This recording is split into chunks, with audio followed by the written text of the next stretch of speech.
Contingent liabilities and bills for collection. सबसे पहला part है डिस्क्लोजर। तो बैंकिंग रेगुलेशन एक्ट 1949 ये कहता है कि आपको काफ़ी सारे आइटम्स की, जैसे कि जो कि कॉन्टीजेंट लायबिलिटीज़ हैं या फिर बिल्स फॉर कलेक्शन है, आपको उसको बैलेंस शीट की फुटनोट में डिस्क्लोजर देना है। अब हम ये देखते हैं कि कौन कौन सी ऐसी जो लायबिलिटीज़ हैं जो कॉन्टीजेंट लायबिलिटी का रूप ले लेती हैं। तो पहला कि अगर आपने अपने कस्टमर के बिहाफ पे किसी तरीके की कोई गारंटी दे रखी है, चाहे वो इन इंडिया में गारंटी दे रखी हो या आउटसाइड इंडिया गारंटी दे रखी हो। दूसरी, अगर आपकी कोई acceptance, endorsement and other obligations है। फिर liability for partly paid investment, कि आपने कोई इन्वेस्टमेंट करी लेकिन अभी तक आपने उसका एक पार्ट अमाउंट ही जमा करवाया, पूरा अमाउंट अभी तक जमा नहीं करवाया है। Liability on account of outstanding forward exchange contracts, कि आपने कोई फॉरवर्ड एक्सचेंज कॉन्ट्रैक्ट कर रखा है जो अभी क्लोज नहीं हुआ, अभी आउटस्टैंडिंग है, ओपन है अभी। Claims against the bank not acknowledged as debts, या कोई क्लेम आपके ऊपर कर रहा है लेकिन अभी तक आपने उसको एज अ डेट एक्नॉलेज नहीं किया है, कारण कुछ भी हो सकता है। Other items for which the bank is contingently liable और अदर आइटम्स। तो हम इसका देख लेते हैं। कहानी डिफरेंट स्टेट्स की है इसमें। तो सबसे पहला है, जम्मू एंड कश्मीर पर पाकिस्तान वाले क्लेम करते हैं, हरियाणा को लोग पार्टी पर पैसा लगाते हैं, फिर पे करने के समय अपनी इन्वेस्टमेंट बेच देते हैं। पंजाब के लोग विदेश जाते हैं इसलिए वो बहुत फॉरवर्ड एक्सचेंज कॉन्ट्रैक्ट करते हैं। राजस्थान के लोग अच्छे हैं, इस बात की गारंटी है। दिल्ली वाले दिलवाले होते हैं, वो अदर्स की ऑब्लिगेशन को एक्सेप्ट कर लेते हैं और अपनी वाली दूसरों को एंडोर्स कर देते हैं। तो कौन कौन से पॉइंट बनते हैं देखो।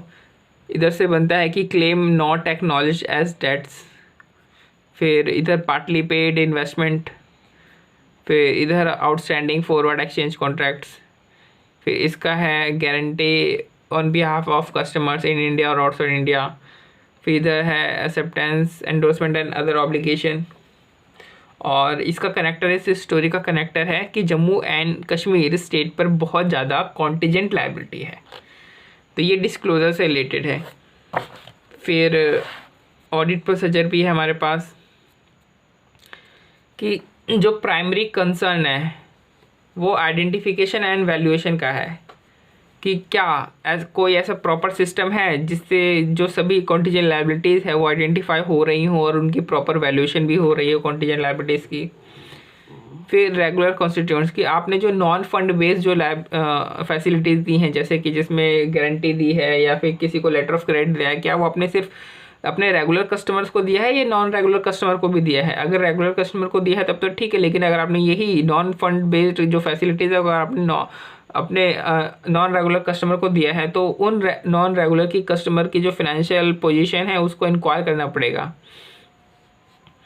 ऑथराइजेशन, जो ट्रांजैक्शन जन्म देती हैं कॉन्टीजेंट लायबिलिटीज़ को, क्या उन ट्रांजैक्शंस के ऊपर प्रॉपर या एडिक्वेट इंटरनल कंट्रोल है, और क्या ये जो ट्रांजैक्शंस है वो ऑथराइज पर्सन द्वारा ही किए जा रहे हैं और उसी प्रोसीजर में किए जा रहे हैं जो प्रोसीजर लेट डाउन है।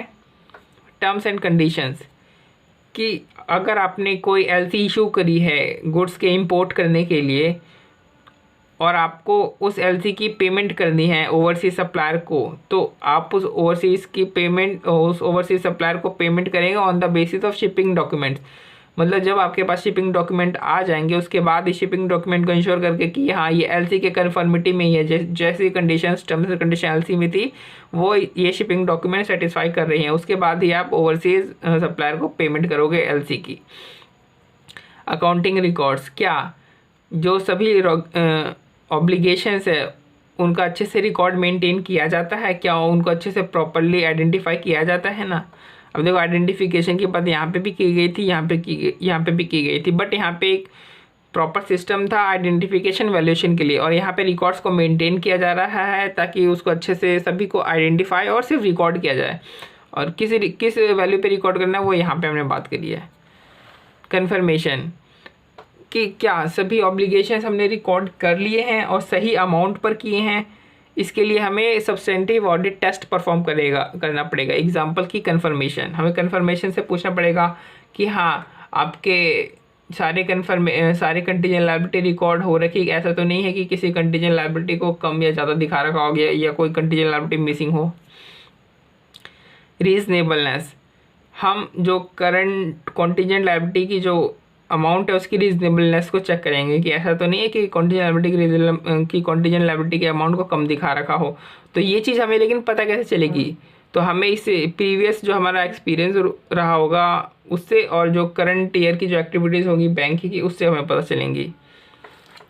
फिर एक है इधर guarantee in respect of trade credit, कि आपने बैंक ने जो गारंटी देना है वो सिर्फ इन ट्रेड क्रेडिट के रिस्पेक्ट में ही बैंक ने गारंटी देना है, और जो गारंटी का जो पीरियड होगा ये शिपमेंट का जो डेट है उसके बाद का जो पीरियड है उससे मैच करना चाहिए। यानी गारंटी आप किस पीरियड के दे सकते हो, शिपमेंट के बाद की जो पीरियड है सिर्फ उसी पीरियड के लिए आप गारंटी दे सकते हो। तो हमने इतने सारे प्रोसीजर्स देखे, इसके लिए भी हमने एक स्टोरी बना रखी है। स्टोरी है कि रामायण जीवन जीने का प्रॉपर सिस्टम सिखाता है। ठीक है, अब रामायण के हम एक एक कैरेक्टर के ऊपर बात करेंगे कि दशरथ ने कैकेयी को 2 गारंटी दी हुई थी और कैकेयी के पास उन गारंटीज का लेटर ऑफ क्रेडिट भी था। फिर राम जी अपने आप में कंप्लीट थे, सीता जी की सज़ा रीजनेबल नहीं थी, अनरीजनेबल थी। लक्ष्मण जी का खुद पे इंटरनल कंट्रोल नहीं था, वो बार बार गुस्सा हो जाते थे। भरत ने राम जी के वनवास के समय अकाउंटिंग सिस्टम संभाला। शत्रुघ्न का रोल कभी कभी आता था, यानी एक तरीके से नॉन रेगुलर रोल था। तो अब देखो यहाँ से कौन कौन से पॉइंट्स निकल कर आते हैं। रामायण जीवन जीने का प्रॉपर सिस्टम सिखाता है, तो इसका मतलब proper system for identification and valuation. फिर guarantee in respect of trade credit, और जो गारंटी का जो पीरियड है वो डेट ऑफ शिपमेंट के बाद के पीरियड से मैच करना चाहिए। फिर लेटर ऑफ क्रेडिट, कि अगर आपने इम्पोर्ट ऑफ गुड्स के लिए अगर आपने लेटर ऑफ क्रेडिट इशू कर रखा है तो लेटर ऑफ क्रेडिट की जब पेमेंट करोगे आप ओवरसीज सप्लायर को, तो आप किस बेसिस पे करोगे, जो शिपिंग डॉक्यूमेंट्स है उसके बेसिस पे करोगे और ये चेक करोगे कि एलसी में जो भी कंडीशन थी वो शिपिंग डॉक्यूमेंट वो फुलफ़िल करता है कंडीशन की नहीं फुलफ़िल करता है। फिर कंप्लीटनेस, कि आप ये चेक करोगे कि जितने भी मतलब ऑब्लिगेशंस है वो कंप्लीट हैं कि नहीं हैं, आप सारे रिकॉर्ड उसके मेंटेन हैं कि नहीं है। तो इसके लिए आप सब्सटेंटिव ऑडिट प्रोसीजर परफॉर्म करोगे। एग्जांपल की कन्फर्मेशन, सीता जी की सज़ा रीजनेबल नहीं थी, आप जो कंटीजेंट लायबिलिटी है उसकी अमाउंट को आप चेक करोगे कि क्या ये रीजनेबल है, और रीजनेबल किस बेसिस पे चेक करोगे, अपने प्रीवियस एक्सपीरियंस के बेसिस पे और जो करंट ईयर की एक्टिविटी थी उसके बेसिस पे। फिर लक्ष्मण जी का खुद पे इंटरनल कंट्रोल नहीं था, तो इंटरनल कंट्रोल का एक प्रॉपर इंटरनल कंट्रोल होना चाहिए। जो ट्रांजैक्शंस कंटीजेंट लायबिलिटी को जन्म देती है उनके ऊपर, उन ट्रांजैक्शन के ऊपर प्रॉपर इंटरनल कंट्रोल होना चाहिए। उन ट्रांजैक्शंस को सिर्फ ऑथराइज पर्सन नहीं परफॉर्म करना चाहिए और उसी प्रोसीजर में परफॉर्म करना चाहिए जो प्रोसीजर लेट डाउन है। फिर भरत ने राम जी के वनवास के समय अकाउंटिंग सिस्टम संभाला, मतलब ऑब्लिगेशंस को रिकॉर्ड को आइडेंटिफिकेशन और प्रॉपर रिकॉर्ड के लिए एक अकाउंटिंग अच्छा हमारे पास अकाउंटिंग सिस्टम होना चाहिए। फिर नॉन रेगुलर कस्टमर, मतलब कि जो भी non fund based credit facilities हैं वो आपने सिर्फ किसको देना चाहिए, रेगुलर कस्टमर को देना चाहिए। अगर आपने नॉन रेगुलर कस्टमर को दे रखा है तो आपने उन नॉन रेगुलर कस्टमर की फाइनेंशियल पोजीशन को इवेल्युएट करना चाहिए। इसका कनेक्टर क्या है कि रामायण ने प्रोसीजर सिखाए हैं कंटिजेंसी में जीने के। रामायण ने हमें प्रोसीजर सिखाए हैं कंटिजेंसी में जीने के।